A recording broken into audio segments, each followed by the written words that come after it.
কুকুর পাগল হয় ভাদ্র মাসে, আর কিছু মানুষ পাগল হয় রবিউল আউয়াল মাসে।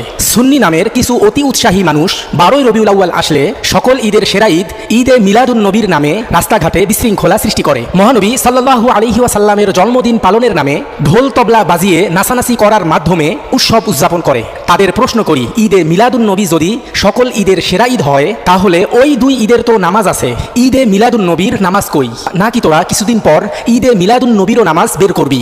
12ই রবিউল আউয়াল আসলে যারা রাস্তাঘাটে সিন্নি খেয়ে ঈদে মিলাদুন নবী উদযাপন করে, নিজেদের আশেকে রাসূল দাবি করে, তারা মূলত একদিনের সুন্নি। মনে রাখবেন, একদিনের জন্য মিছিল বা রাজপথে নেমে সিন্নি খেয়ে স্লোগান দিলেই রাসূল সাল্লাল্লাহু আলাইহি ওয়াসাল্লামের প্রতি ভালোবাসা প্রমাণ হয় না, বরং এটাকে একদিনের আনুষ্ঠানিকতায় সীমাবদ্ধ করে ফেললে নবীজি সাল্লাল্লাহু আলাইহি ওয়াসাল্লামের সুন্নাহের যে গভীরতা ও পরিধি, তাকে একরকম ছোট করে ফেলা হয়। বছরে শুধু একদিন রাজপথে নামলাম, অথচ বাকি 364 দিন তার একটা সুন্নত জীবনে মানলাম না।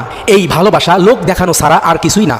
নবীজি সাল্লাল্লাহু আলাইহি ওয়াসাল্লামের প্রতি প্রকৃত ভালোবাসা প্রকাশের সেরা উপায় হলো জীবনের প্রতিটি পদে তার আদর্শকে আঁকড়ে ধরা। আজকে জশ্নে জুলুস ঈদে মিলাদুন নবী দেখলে মনে হবে এদেশের সিন্নি খাওয়া সুন্নিরা রাসূল সাল্লাল্লাহু আলাইহি ওয়াসাল্লামকে সবচেয়ে বেশি ভালোবাসে, অথচ তাদের মধ্যে অর্ধেক আওয়ামী লীগ করে আর অর্ধেক করে বিএনপি।